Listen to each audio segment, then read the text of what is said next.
Dang Hung rode straight into the enemy cavalry, throwing his weapon into the ground, alone, on horseback, blocking the enemy's advance like the head of a flock of birds. Vuongsin stopped and turned to look at Dang Hung's figure. Thien Hung's determined eyes looked towards the Japanese army, his direction towards his comrades, shouting for them to quickly go. Suddenly, an arrow flew, hitting Vuongsin's left eye. Yu swung his blade to protect Vuongsin, facing many Japanese swordsmen.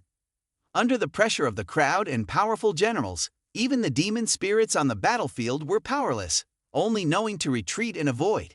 At this moment, Dang Hung decided to charge forward, killing the Japanese soldiers.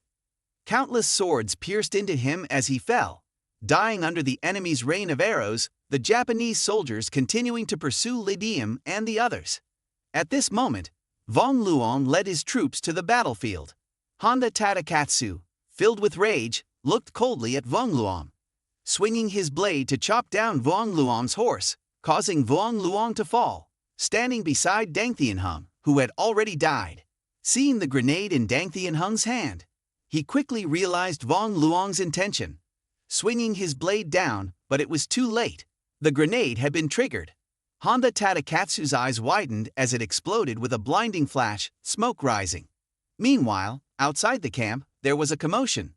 Tothua Huan pulled back the curtain to curse, but suddenly choked up, unable to speak. Lightning flashed, revealing a giant monster crouching on the ground. In front of it stood a woman with flowing hair, cold eyes, wearing leather armor. Feitu carried Lydium back to the Min army camp, her entire body drenched. Water droplets trickled from Lydium's chin down her back, her face pale, eyes closed, her back wounded and bleeding. Yu held her neck, a soldier urgently shouting to save the great Tonkai. Before rescuing Tonki, Vuongsin remained silent, holding his left hand with a missing finger, blood dripping incessantly. Toto lay on Kim's lap, his eyes lifeless, his wings broken. Several branches of Lin Hutung stepped forward to inquire about the battle situation. The elite forces of Lak Tuongchi were in battle, their minds extremely chaotic. The shock troops of Diem were now regrouped at the Great River, chasing down the remnants of the Japanese army to this place. The lone army of a general and 2 generals had been completely annihilated. Lin Hutung pondered for a moment before asking the Japanese soldier Tonki if they had received any information. A soldier replied respectfully, saying they had sent 7 reconnaissance missions, but there had been no response. Lin Hutung sighed and murmured that many mountains in Triushan were slippery due to rain. We have used up all our gunpowder, and even the bullets are wet. It's not easy to pursue. If Thamhakngan hadn't caught up with Konishi, they would have had a hard time surviving, Lin Hubak said beside him. Lin Hutung patted his shoulder, comforting him that the loss of a commander was normal, and looked at Vuongsin, who seemed to have a premonition that this young man carried worse news. Softly, he asked Vuongsin to tell them what had happened, comforting him that the loss of a commander was normal, and looked at Vuongsin, who seemed to have a premonition that this young man carried worse news. Softly, Vuongsin sighed heavily. When we pursued Konishi, we encountered a large number of Okal, led by Kobayakoa Masakazu, commanding the 3rd Army, which included Honda Tadakatsu's forces from the Tokugawa clan, and Aju Masabu, the eldest son of Aaguk, along with the combined forces of 5 families, totaling at least 10,000 cavalry. Lin Hutung shook his head. You've been through a lot. Returning safely won't be easy. He turned away, his mood dark, not wanting to hear any more of this. Suddenly, a clear voice caught everyone's attention. Without a word, Feitu threw Konishi Yukinaga's severed head onto the ground, astonishing everyone. Lin Hutung asked angrily, "Weren't you under attack by the enemy's main forces? How did you manage to get his head?" Feitu interrupted Lin Hutung's question calmly. Our shock troops led by Lydium charged straight into the combined forces of the 5 clans within 100 paces. He used his weapon to decapitate Konishi Yukinaga, then engaged in fierce combat. The enemy suffered heavy casualties, with the Akatsuki troops completely wiped out, their commander Kurozana Gamasha killed, and Kamizumi Izumo fleeing. Only Yatsuji Keiko was lightly wounded and forced to retreat from the battlefield. Diem faced off against Honda Tadakatsu in a fierce battle. Although his weapon was destroyed, and he himself was severely wounded, he persisted using a grenade. Honda Tadakatsu was hit directly by the grenade, his face showing an uncertain fate. Diem Than sacrificed himself to protect his comrades. Vong Luong's cavalry unit was completely annihilated. Feitu inclined his head, his sharp eyes looking at Len Yutong, the commander-in-chief. Now is the time of life and death for us. The decision rests with you. The thunderous declaration startled everyone into silence. Each word from Feitu made everyone startle and discuss animatedly. At this moment, Diem, lying within the embrace of death, suddenly groaned in pain. He saw his comrades' bodies torn apart, each blow from Than Diem Than filled with rage. The situation in the battle at Triushan was extremely chaotic. Lin Hutong led over 10,000 troops to surround and destroy Konishi, but now there were only over 7,000 left. Kobayakawa mobilized 9 elite divisions, nearly 20,000 troops, like demons appearing before Bin Hmong. Lin Hutong utilized the darkness of night to send urgent pleas for reinforcement to Bin Hmong, relying on the terrain to prepare for the impending Japanese siege. With heavy rain pouring down, firearms and cannons couldn't be used, leaving only spears, bows, and arrows for resistance. The Japanese reinforcements continuously attacked but were fiercely resisted by the Min soldiers within Bin Hmong. Dichviu shouted at Tonggung Suam, "I am the commander appointed by His Majesty himself. You have no right to act like this. This is a declaration of personal enmity for personal gain." After Dichviu left, Tonggung Suam thought to himself, "Even if I survive this battle, I will dedicate my life to the ancestral way." Then he turned back to scold, "The officials in the court have heard rumors about your arrogance and stubbornness. I originally thought they were just rumors, but now, I have clearly sent someone to inform your master about the suspicious attack by Oka, hoping that your master would think carefully. Your master is already too good. What if you don't hear the results? I know that both the Lord Commander and the 8 generals have been attacked by 20,000 Oka troops." Duan Guiyan hastily clasped his hands, hoping he would calm down. At this moment, Diem tightly grasped the edge of his bedsheet, his mind seemingly soaked in blood, images of his comrades full of wounds. Toda lost half of his wings, Diem Than's horse died from a distant blow, and Honda Tadakatsu appeared. Diem sat up, opened his eyes, surrounded by bandages, the ground stained with blood. In the vast camp, the spirits of Triutin, who usually fought separately, now hugged each other, crying. At this moment, a piece of cloth was raised, and Diem stepped out with a solemn expression. Seeing Diem's determined spirit, everyone became excited as if they had found a refuge. Diem spoke in a solemn tone. "This situation won't last long. Oka's patience is limited. We are all brothers, living and dying together. There's nothing that can't be said directly. So I'll say it now, we're all ants on the same thread. If we lose the battle, no one will escape.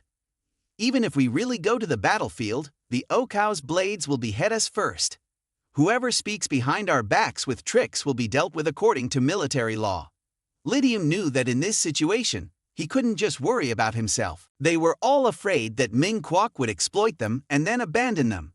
Even if it was a waste of effort, it was better than dying. Diem approached Vuongsin, looking at the young man whose eyes were bandaged, his heart heavy. He patted Vuongsin's shoulder firmly without saying a word. Among those who followed him, only Lao Yu and Vuongsin remained now. Then Diem went to Feitu and spoke softly. The two of them entered the tent. "Thank you for carrying me back," Diem said straightforwardly. "I killed Konishi, and the mission is complete. The key point can be returned early. But I refuse. Anyway, it's about to end for me. There are a few things I want to say. This is the second time I've experienced it. It's much harder than before. The first time in my life, I almost died." After saying that, Diem was about to take out a round pill to Feitu looked somewhat surprised at Diem. She thought he would reproach her for not lending a helping hand, or inquire about resolving the situation, as an experienced person would, but he only asked these things. Diem continued speaking before me. In the notes about Diem Phu, indeed, It appeared when writing about the Long Lake energy. From the description, it's likely the inheritance of Diem Phu from the Wanderer. The level of wakefulness reached 40%. Even higher is needed. This also proves that Diem Phu truly shouldn't appear on me when experiencing the Diem Phu event for the first time, when stepping into Ku.yu. Familiarizing with the Wanderer with a wakefulness level not exceeding 9%. At this point, Thaytu calmly said, "I'm arranging you into this fruit." Lydium wasn't surprised by the answer. Thaytu continued, "Usually, a casual wanderer like you wouldn't have access to the forefront inventory list within 50. Indeed, Diem Phu's authority correspondingly doesn't have the same ignition as comparing the distribution with a high intellectual status, the world view, buying authority, and so on. So sometimes it's like a fly flying around. But one can think of the method of collecting wild spirits as somewhat clever." Thaytu remained very calm. Lydium recalled the order of this world, which is Dingyu 24, thinking it's early again. Thaytu spoke again. "I am a wanderer without many regulations like that. You want to know? I can tell you without guessing. The armor at Bin Dang, plus the sequence within 50 of Diem Phu, indeed has been recognized as an extremely high limit. A wanderer, almost without any hindrance to the free world. Furthermore, the exploitation level of each fruit is very high." Lydium asked what exploitation level means. Thaytu explained, "In these fruits, the concentrated level of Long Loki energy can suppress all things, wild spirits, demons, and monsters. Even the doctrine in front of the national energy of Long Ho is all restrained, almost to the point of nothingness.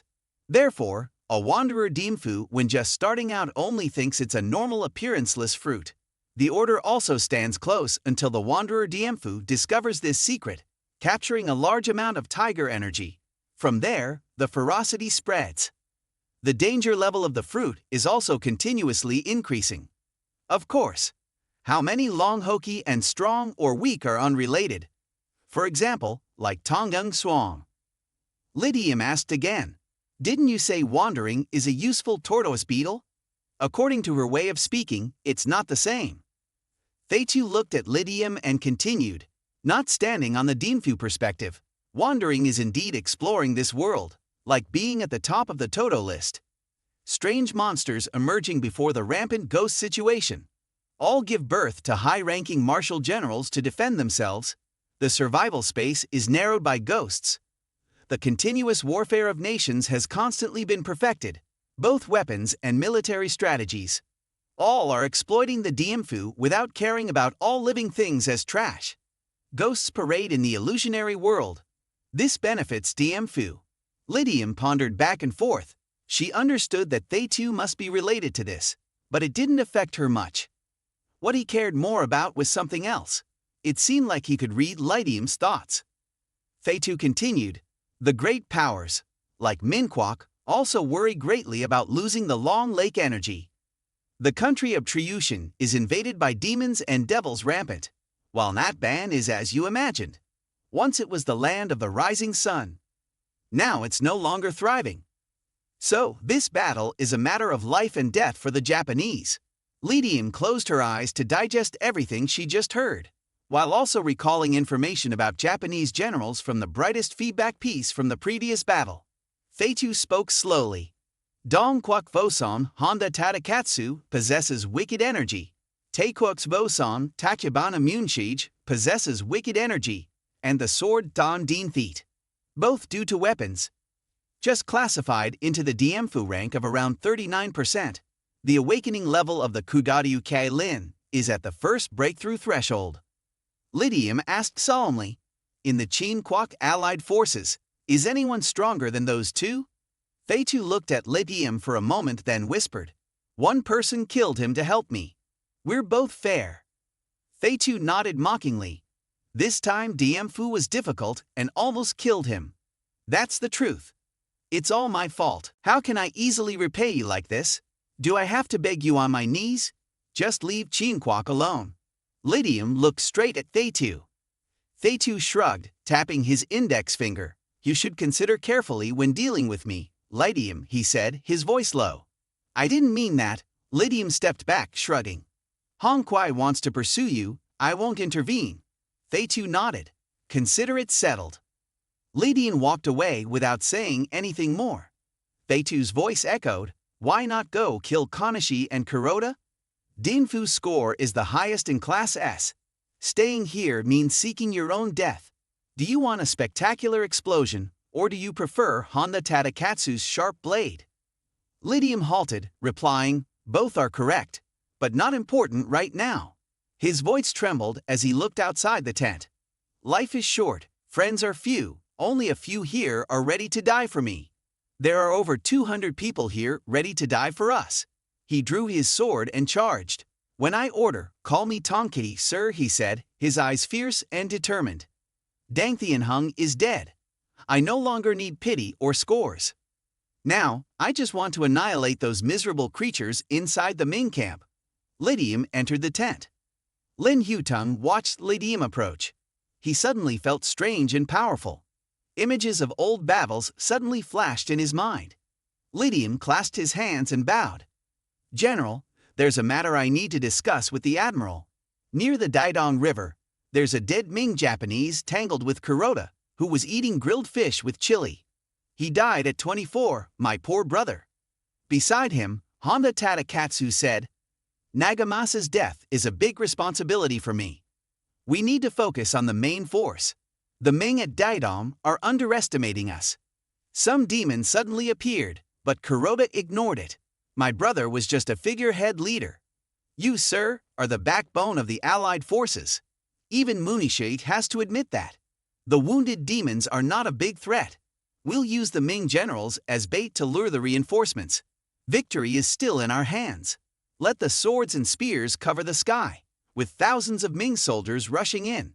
Now, Duan Guyan decides. Tonight, we'll raid the Ming camp. The cavalry will open the main attack. When we break the siege, the general will see the strength outside. We need a skilled force with heavy weapons to quickly attack the enemy line. But the Ming will definitely shoot arrows at our troops. Only death-defying combat remains. Is there a general willing to lead the troops to fight to the death? As soon as he finished speaking, Tongyi, holding the dragon book, stepped forward and shouted, Vanguard troops, I accept the order. It seemed that after Pham Haknan's death, Tongyi had changed. He wanted to borrow manpower from the major forces to go fight Oka. The supportive cheers of the generals echoed. Tongyi clenched his fist, full of energy. Looking at the comrades in front of him, he felt choked with emotion, bowing his head. Thank you all, my comrades. As night fell, 3,000 cavalry stood in formation. Tongyi raised the nine-toothed red flag high in the dragon wind. His eyes looked straight ahead. The dragon wind flag, 3 meters long, had a tiger head shape at the spearhead, with the words Tu Ma engraved at the end of the handle. The whole body was shiny white and yellow.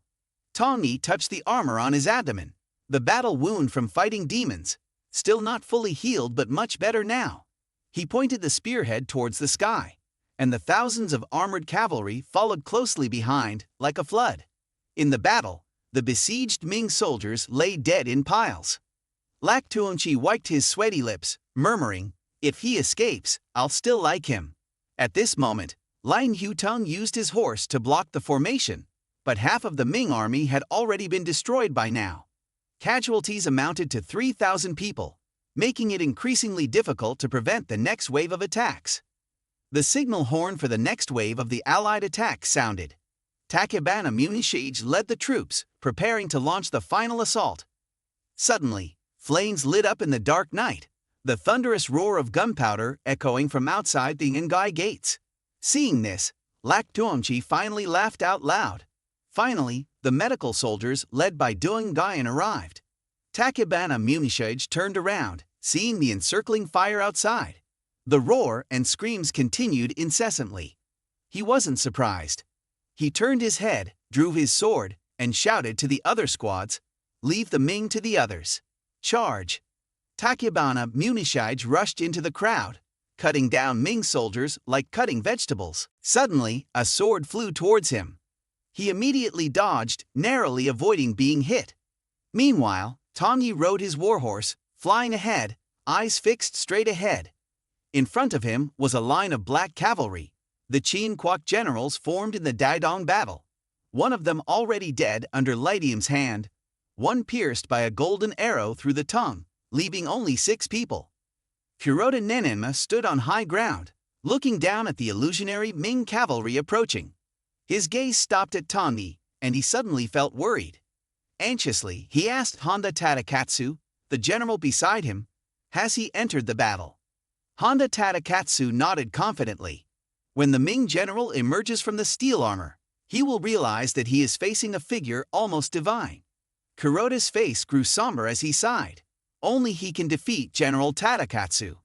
He recalled vividly the scene engraved in his mind when the Ming army captured Binhuang. Countless demons swarmed from the black nests, and the giant silver spear relentlessly slaughtered the supernatural beings. Yet, all he could do was watch from afar, seeing only a mountain of bodies and a man standing atop it. Kuroda murmured, "I thought he was seriously injured. Even if he didn't die under the demon's hands, he wouldn't be fit for further combat. Luckily, we didn't encounter him at Daidong." Kuroda's 8 zeroths could hardly match that person. When both sides closed in, Kuroda finally engaged Tongyi. His dragon spear swung horizontally, striking down a tiger general. The others recoiled in horror. Although Kuroda was renowned in the Civil War, he lost 2 men in just a few breaths. The remaining 4 angrily launched a joint attack on Tongyi. Tongyi managed to defend against all 4. The sound of metal scraping echoed. He swiftly turned, his spear cutting through the air, shattering the weapons of the 4 attackers. 8 of Kuroda's men were completely wiped out. Suddenly, a green flash appeared. Tongyi tightened his horse's reins, dodging a flying spear. He noticed a man wearing a tie nai hat, wielding a unique spear. Beside him, Tachibana Munishige also recognized the man standing in front of him.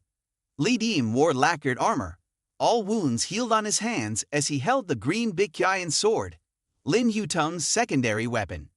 Bikyayan had a danger level of 40, a rare weapon with the Bich attribute, converting 3% of damage into real damage.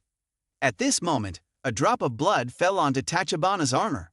Li Diem rode forward with Bikyayan, its pale green glow colliding with Thon Dintheat's gleaming edge. Li Diem knew that compared to Thon Dintheat, Bikyayan was much lighter, and he wasn't used to it yet. However, the combined real damage from Bikyayan and the bloodthirst from the battle would be formidable. Tachibana was also astonished by Li Diem's appearance.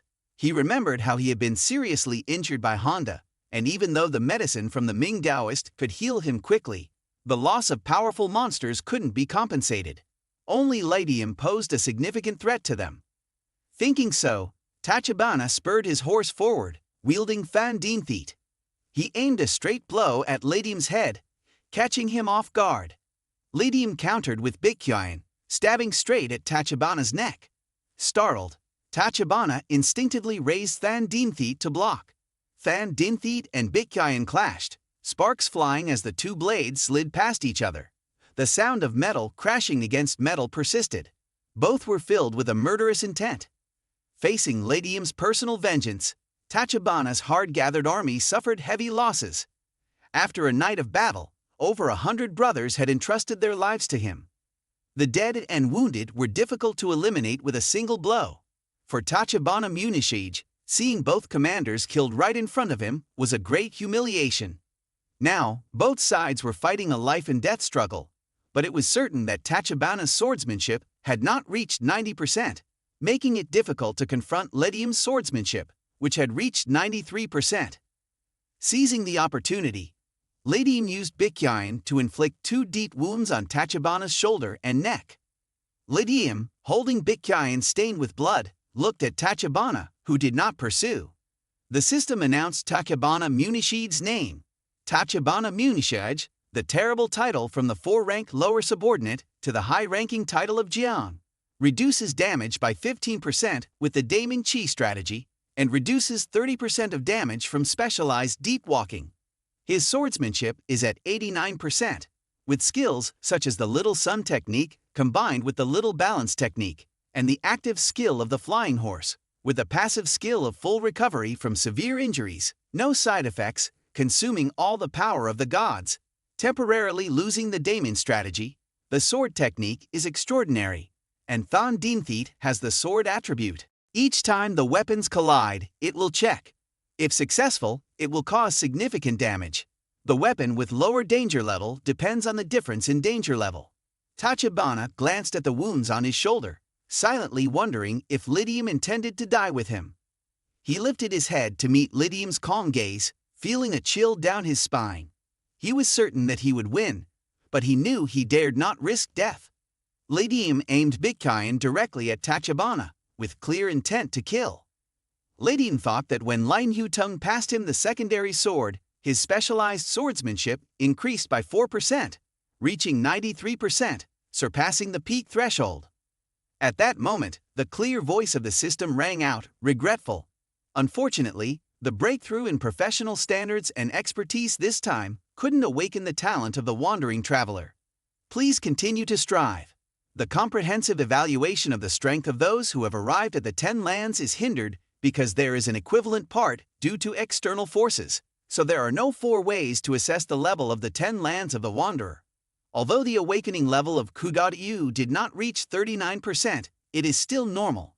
According to the request of the Thukdu rank, relying only on the expertise of ancient martial arts and the Bitcoin sword, reaching 93% can barely achieve the 10 lands level with Tachibana Munishige. After considering this, Diem turned and rushed to horizontally strike Tachibana's head. Tachibana leaned back on his horse, swinging Diem Than down on Diem's arm. Diem skillfully swung his sword in an arc, thrusting straight into Tachibana's chest. Tachibana gritted his teeth as Bitcoin pierced through his left shoulder bone. Diem Than aimed for Diem's head, but Diem released his sword, dodging the blow and then grabbed Bitcoin, pulling downwards. The sword's blade swallowed from Tachibana's left shoulder down, leaving a long tear. The green glow and the power of Daemon enveloped Tachibana's wound, taking a while to disappear. Tachibana silently lamented that this wretched guy was even stronger now. Slightly losing his composure, Tachibana turned his horse and charged forward, clashing Diem Than against Diem's 24-stance sword. Each move stronger than the last, the two not only fought sword techniques, but also a competition of physical strength. Their horses intertwined, colliding with the sound of Diem Than and Bitcoin, continuously clashing. Tachibana clenched his fake teeth, swinging his sword, then urged his horse to flee. Seeing Tachibana retreat, Diem erupted in anger, spurting forward. But as the horse approached Tachibana's back, Diem suddenly screamed. He saw Tachibana's eyes flash red, quickly withdrawing Diem Than from its sheath. A white light formed a circle, emitting a black wave. Seeing the danger, Diem immediately activated his battle blood. Blood flowed from his nose and mouth, and Tachibana's eyes also bled. When Tachibana was about to fall from the horse, he still stubbornly swung towards Diem. A circle of red light glowed. Diem dropped onto the horse's back. A small cut suddenly appeared on the horse's neck, and its head fell to the ground, rolling around. Diem used Bitcoin to support himself as the circle of red light fell, throwing him 5 meters away. The Japanese cavalry immediately rushed to stab Diem. He rolled to avoid the thrusts, then another cavalryman rode over to attack him. Diem used the yen pose to deflect the horse, causing him to lose balance and fall. Diem continued to horizontally strike, cutting him in half in midair. Diem took a few steps back, blood sticking to his sword, the 20-meter-long wound looking gruesome. He silently thought that if it weren't for the battle blood activating and changing the direction of the strike, he would probably have been cut in half like a horse. He glanced at Tachibana, who had fallen from his head without moving. He was probably dead. The Ming cavalry also saw the opportunity and rushed to stab Tachibana. Suddenly, a dark air enveloped Tachibana, and the spearhead stabbed into it, emitting only the sound of metal, unable to penetrate the black air. Tachibana opened his eyes, then swung his sword to kill the Ming soldiers around him. Although his armor was still covered in blood, Tachibana was now full of vitality and uninjured. Diem licked his sword to let the blood drip down, staring intently at Tachibana. He silently thought that if the passive skill had been activated earlier to change the direction of the strike, killing him again would be possible, despite the perilous situation. Tachibana was not afraid, coldly smiling at Diem and then pointing towards the Ming front line. Diem glanced over and heard the resounding cheers of a cavalry unit of over 200 people, belonging to the special forces of the Japanese army, charging into the Ming front line. Tachibana laughed loudly, cursing their misfortune. War was not decided by a single hero. Facing the Japanese cavalry now was his own special force, with the divine power of battle. Diem silently thought that the tactics of war and the divine power were the two most sophisticated armies under Lin Hutum's command. He should not be afraid of Tachibana's Japanese army, like Lak Tuongchi and the generals who had been fighting tirelessly throughout the day, suffering heavy losses. Now, facing the ferocious Japanese army, victory or defeat was unpredictable. However, Lin Hutum had prepared a secret counterattack, the divine chariot's fire. The solitary flame shot out, spreading like a fan, burning a section of the Japanese army. Lin Hutum wore a helmet and iron armor, and the attack horn of the Allied forces resounded. The generals rushed out with swords and spears, led by Lin Hutum, charging straight into the center of the enemy alliance. At this moment, Diem took out the Hien Nu six-spirit talisman, pasting it onto his chest. The bleeding wound stopped and quickly healed. Seeing this, Tachibana Munishige stepped forward. Diem jumped forward to catch him, preparing for round 2, but suddenly a large defensive halberd blocked between the two. It was Tanthulium from the Imperial Infantry Division, preventing Diem from advancing. "You go protect the Admiral. This guy is mine," he said to Tanthulium. Diem's eyes moved as if remembering something. He said to Tanthulium, "General, if the situation is unfavorable, don't try to fight. Retreat." After saying that, Diem dashed straight towards the front line of Lin Hutum's army. Tachibana Munishige saw Diem leaving without pursuing. Tanthulium charged straight at Tachibana to strike him down. Tachibana raised Than Dien Thi to block. The two sword blades clashed, and Tanthulium's defensive halberd was struck, leaving a hole. Tachibana revealed his divine power and quickly struck Tanthulium across the neck, blood spurting from the general's throat. He used his last strength to plant the defensive halberd into the ground. Several Japanese soldiers took the opportunity to stab him, but Tanthulium remained standing, not falling. Earlier, Deputy General Linen had been stabbed through the chest, falling powerless. Around them lay the tragic bodies of the Ming soldiers. Seeing the last man fall, the man shook his head, causing injury, then urged his horse forward. No one expected this tragedy to be caused solely by him. Countless bullets from cannons flew towards him, but he wore a demonic mask, donned red and black armor, and wielded two black axes. The stench emanating from his armor was foul. Faced with the barrage of bullets, his eyes glowed red, and with a wave of his hand, he could change the direction of the bullets. Amidst the chaos, his mind wandered, vague memories flashing through. It seemed he couldn't recall his name clearly, only remembering sacrificing his body to fight demons on Kushao Island. The monks bestowed upon him the title of Great Bright Monastery, and he received the transmission of the mind from the great monk Sanada Yukumura. Riding swiftly, he charged straight into the Ming front line, where it seemed deserted. His two black axes relentlessly claimed lives, and his armor, crafted by the great monks, consumed over 500 kilograms of divine power.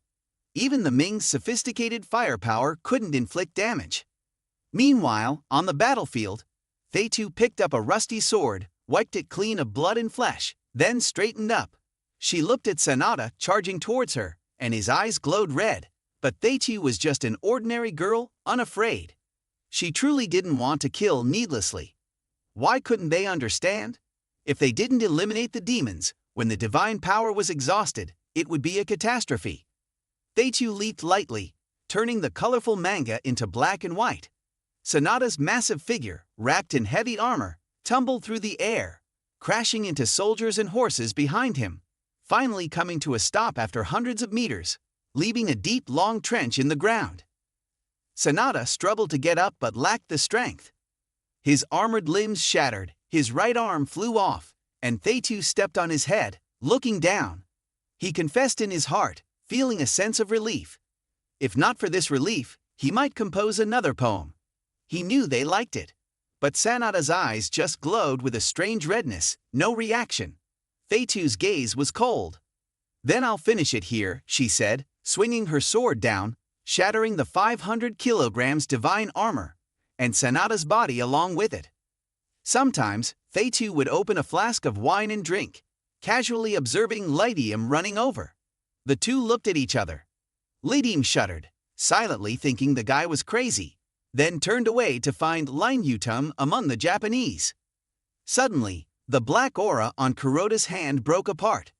Kuroda looked at the woman, wondering who she was. She was a powerful unknown deity, he thought, then looked at the devastated field. Kuroda silently thought they still had to fight. As Feitui easily defeated Sanada, the battlefield of the Ming forces fell into chaos. The Japanese didn't encircle and annihilate Linyutum, but focused on attacking the elite troops of the noble families. The infantry unit of Dongguan, led by Tachibana, attacked Linyutum's position, hoping to take advantage of Sanada's distraction, similar to Tongyi's strategy. They charged straight ahead like arrows. The main force wanted to get close, but they found the path covered in blood, with casualties on both sides. Thus, both sides fell into a prolonged stalemate. Dongguan, who was supposed to stay in the Central Army, now led his own troops into battle. Tongdung Suom and Dikbu followed suit. Dikbu's face paled slightly. The most fierce battle was unfolding before them, and although he was afraid, he maintained his dignity, looking over at Kuroda Ninenma standing on the hill. At this moment, both sides acknowledged each other's identity as practitioners of divine magic. The pale face of the disciple made Dikbu serious. He drew out a handful of purple and gold talismans, indicating to Dongguan that he was ready. Dikbu stared intently at Kuroda, observing the battlefield, silently pondering if the divine magic envoy's insight was correct. Both sides were competing, like chess pieces vying for dominance. Both sides were practitioners of divinity, relying on the Longgoki national fortune to sustain themselves. The rule was well understood by everyone. If you don't attack, we won't attack either. Don't play any tricks with Kuroda's disciple, he asked us. Kuroda shook his head. As the inheritor of the divine magic, he possessed several arcane arts accumulated over a long period, such as stratagems, which could turn the battlefield into a hellish inferno in an instant. Now, facing each other on the battlefield was the most opportune time. As the divine envoys of the celestial sect faced each other, they could freely display their magic. It would consume a large amount of national fortune and demon chi. With the situation in the country gradually recovering day by day, it was truly inconvenient. However, even with just a small initial strategy, Dikbu looked up at the sky, feeling doubtful. A Ming general was fighting. Suddenly the earth shook, his horse threw him off, and he was stabbed to death by nearby Wei soldiers. Dikbu cursed silently, admonishing the false mage for not following the rules, using Ming's dark magic to break through the Ming's horsemen. He also reacted, causing the wounds of the Ming soldiers to heal slowly. Kuroda's eyes narrowed, using magic to heal the Ming soldiers' wounds. I can also do something similar, he thought. Suddenly, the challenge of the death cultists interrupted Kuroda's thoughts, only to see Tongyi wielding a dragon-headed halberd, his body covered in wounds, his left leg missing from the knee down, but still charging towards Kuroda. At this moment, Honda Tadakatsu was bleeding profusely from his abdomen, his horse fallen. Honda roared, seizing a subordinate's horse, leaping on, and leading the remnants of the National Army to chase Tongyi. How can the Ming still have cavalry like this? The feigned weakness of the cavalry unit was clearly a ploy. Why were they so strong that they couldn't be stopped? The death cultist trembled in fear at Tongyi's appearance, suggesting that Kuroda retreat temporarily, but Kuroda glanced at him disdainfully. The Ming were still on the battlefield. Honda still fought with all his might. How could we run away? Besides, it's too late now. We can only stop him. The Japanese generals sent their troops to attack Tongyi, but against the dragon-headed halberd, they all fell, one by one, their horses collapsing, agreeing to use unparalleled tactics and charging straight at Kuroda. Kuroda gripped his sword tightly, his face grim. He was just a frontline officer, while Honda Tadakatsu, a 6th-tier general of Ming, possessed 20 divine powers. Though unparalleled, as long as I hold on, when General Tadakatsu catches up, he'll be like a turtle in a jar. I am the descendant of the Kuroda lineage, the son of Kuroda Yoshitaka, the orthodox successor disciple of the great perfect monk, the channeler of divine words. Furthermore, I have a secret technique. Suddenly, a stream of black energy poured from Kuroda's mouth, forming a giant black serpent, and he laughed coldly towards the Ming leaders. Who will come to save you? The black serpent opened its mouth wide, its sharp white fangs lunging towards Tongyi. Tongyi's face was as hard as iron, only seeing black energy rising from Kuroda, his cold eyes showing waves, the shadow of Pham Hakangan appearing in his mind. Tongyi tightened his grip on the dragon-headed halberd, thrusting it through the serpent's mouth just as a golden light flashed. Tongyi thrust straight, instantly shattering the black serpent, advancing towards Kuroda. Kuroda used his sword to block, but it shattered upon contact with the halberd's blade, a move by Tongyi that couldn't be stopped. The 3-meter-long halberd pierced straight into the chest of a man wearing a gray robe, the broken pieces of the sword flying past Tongyi, but he remained unaware, still tightly gripping the halberd and thrusting deeper. The warhorse continued its charge incessantly. Kuroda grabbed the halberd's shaft with both hands, slumping down powerless, black blood spurting from that thrust. Kuroda's body quickly withered into black dust, leaving only the monk's robe hanging on the halberd. Kuroda's death drove the entire Japanese army into madness. They fired wildly, bullets, cannons, and mortars towards Tongyi, piercing through Kuroda's cavalry formation, through the Dong Quoc army's battle lines, through the Allied forces' formations, through Kodo and Kuroda's prohibition troops. The vanguard finally stopped temporarily. From the original 3,000 men, now there were fewer than 100. Tongyi pulled the black fragment from his face, feeling his left foot must be disabled. At this moment, a figure full of swords, the wounds of many battles with demons visible, cracked ribs and chest cages exposed, used force to drive the halberd into the ground, stopping at the Ming army's camp. Duong Guian stood beside Tongang Swang. Suddenly, a seemingly dead Japanese soldier rose, charging at Duong Guian. Duong Guian tightened his grip on the sword's handle, a gray bear appearing clearly behind him. After punching the false man away, more and more false men rose, and the Ngai cultists stood up, wielding swords to charge. Suddenly, a strong wind blew, sharp black feathers flying everywhere, blood spattering on the Japanese. The To-Do cult under Liu Donchan's command, with Lai Dim as the envoy, now had one black wing and one golden wing. Dick View exclaimed, looking at what was on the woman's hand. Tongdung Swang looked up. It was the Emperor's decree. To-Do held the golden decree aloft, emitting a bright light.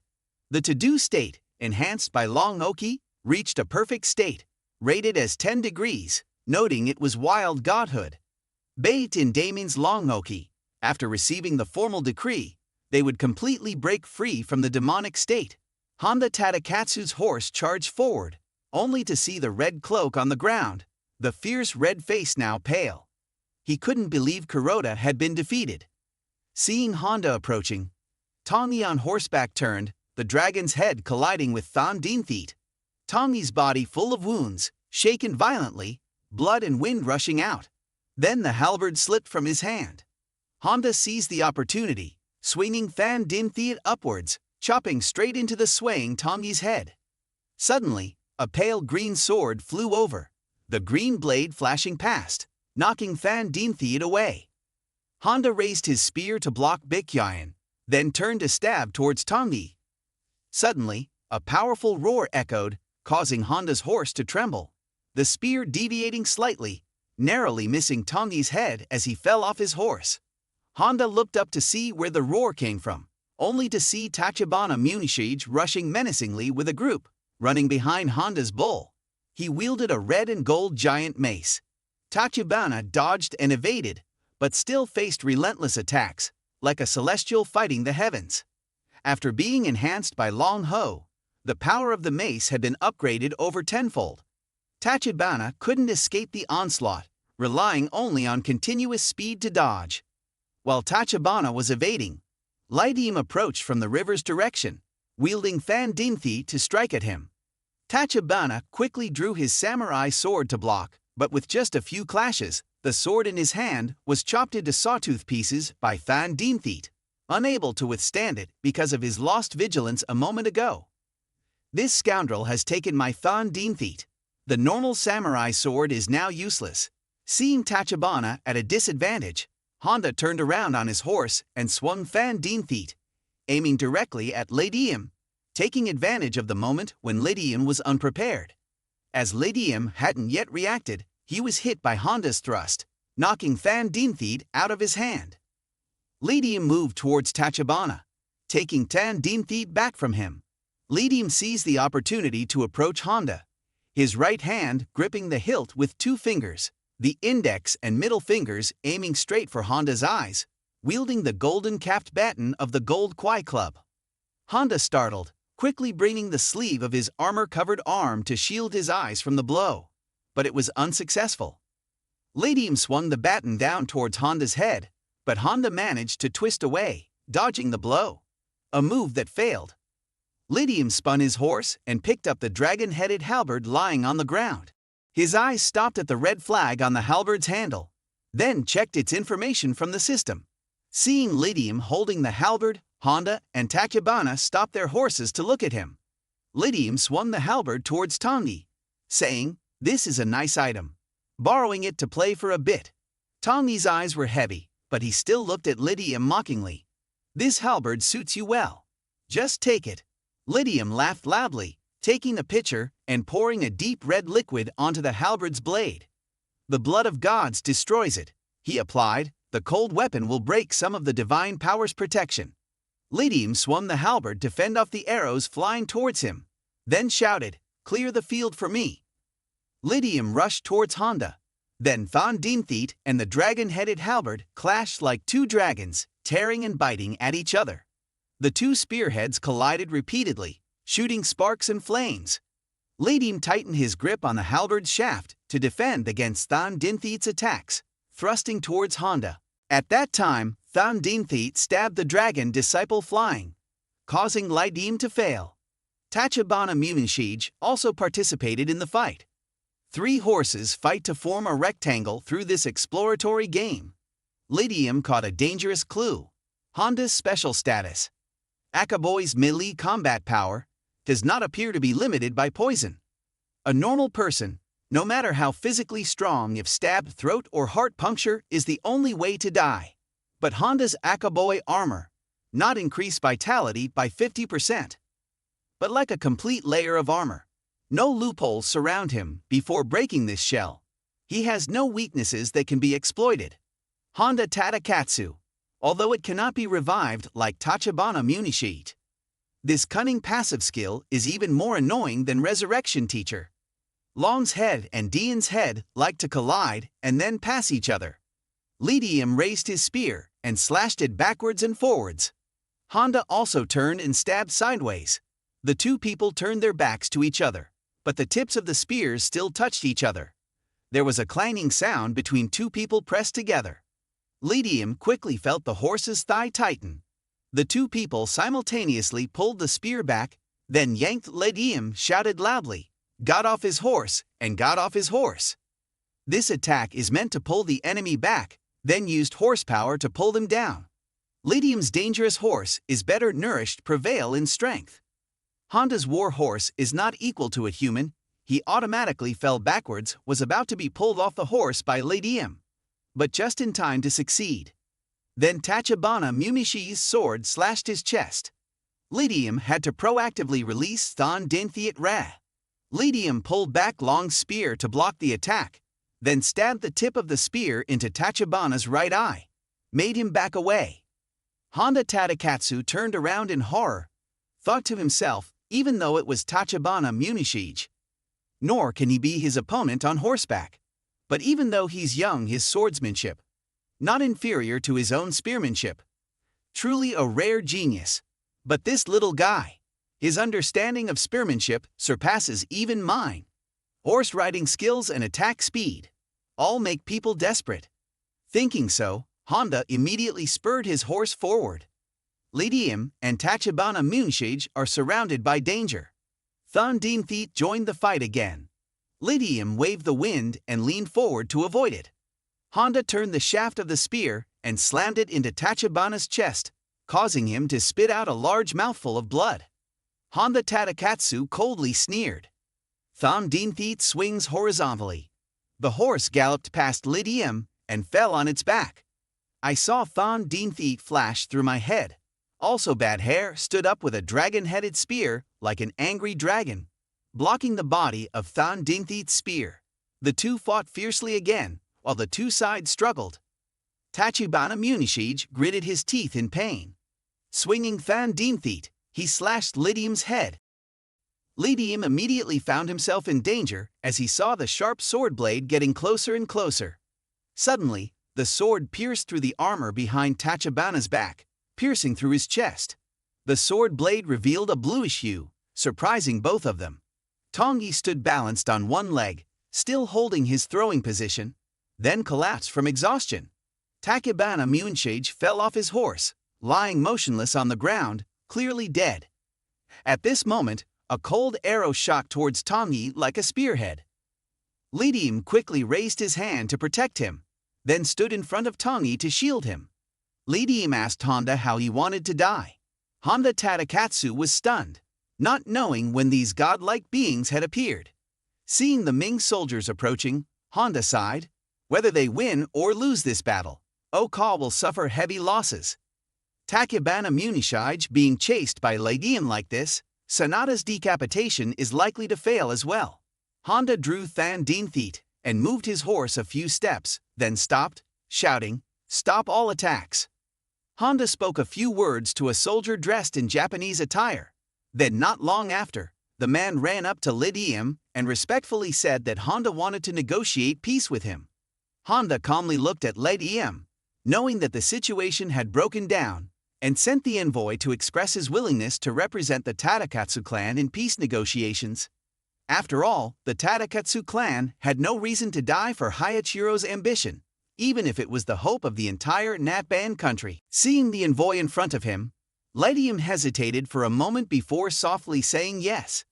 Before he could finish his sentence, a cold wind blew, and Long's head hit him straight on the head, shattering it into pieces like a smashed watermelon, blood splattering everywhere.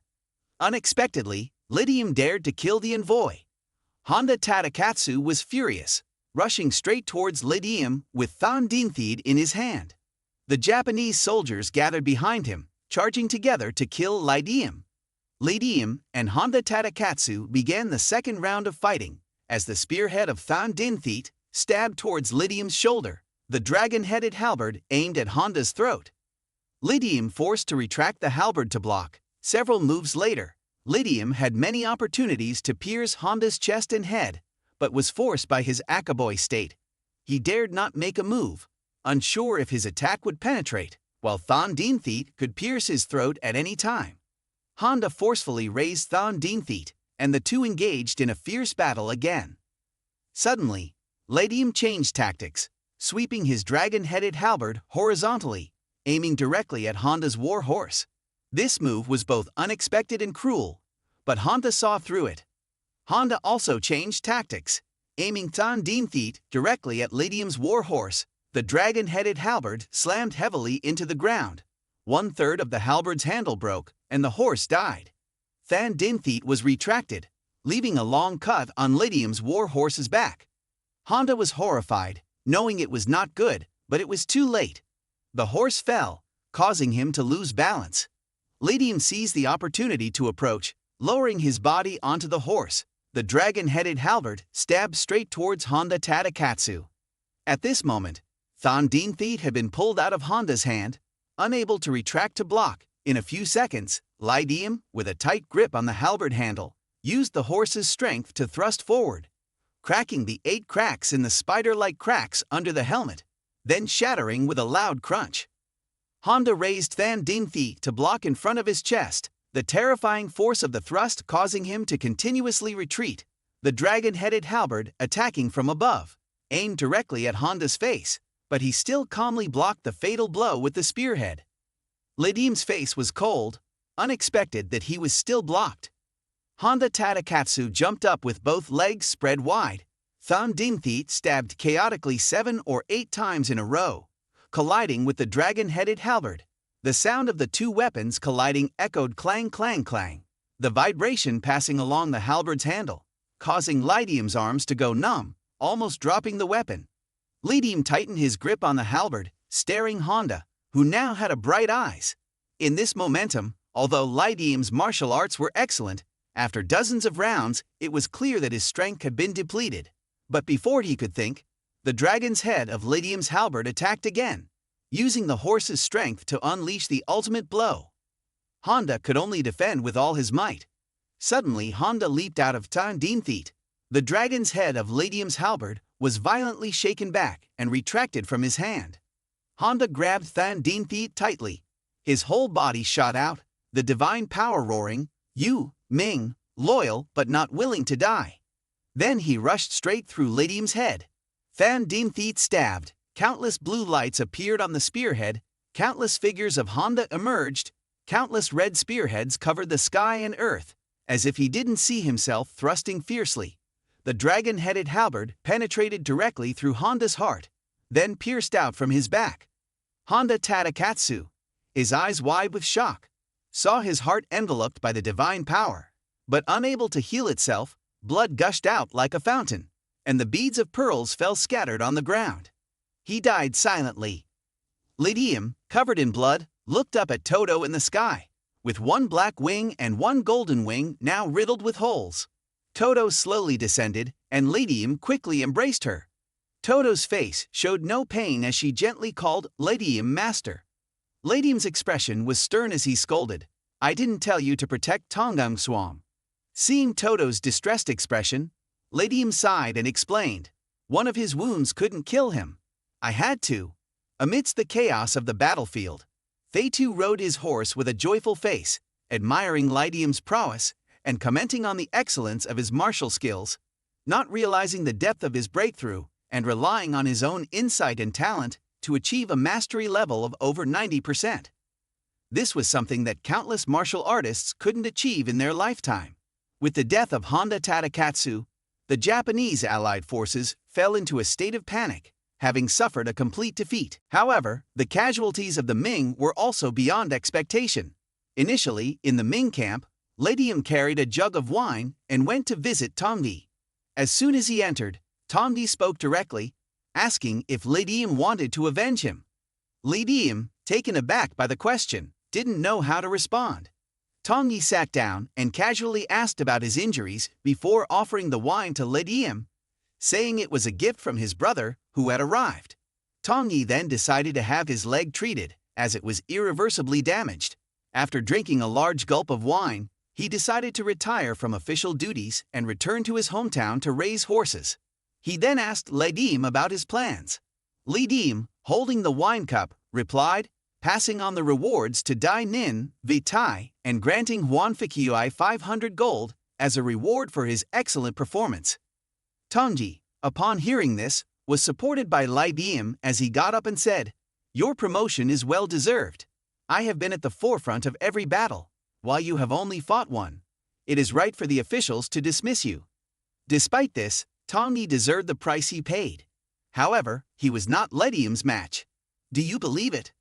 Diem held up his cup of wine, laughing, "I don't believe it. There may be a chance to test it." Agreeing, they clinked their cups together. They continued to chat for a while longer until Feitu looked at them, and only then did Diem pat Tongji on the shoulder and stand up to leave. The bright moon hung high in the sky, casting a deep blue hue over the camp. Diem staggered outside, and Feitu reached out to support him without hesitation, holding his arm as they walked. Diem felt grateful. "If I were born here, I would probably live like Tongji," he murmured. However, Feitu paid no attention to his words, handing him a wine jug and saying, "Here's my repayment for helping you this time. We're even now." Diem asked why Feitu wanted to leave Diem Phu, while Feitu wanted to know why Diem was so devoted to helping Minquak. After a moment of silence, Feitu straightened up and said, "I'm leaving. Why don't you think about joining me?" Diem replied briefly, "I'm afraid of death." The smile faded from Tu's face, and she said coldly, "Don't bother me again after you become successful." Then she disappeared into the darkness. As Diem watched her disappear, he muttered to himself that there might be a chance for a reunion.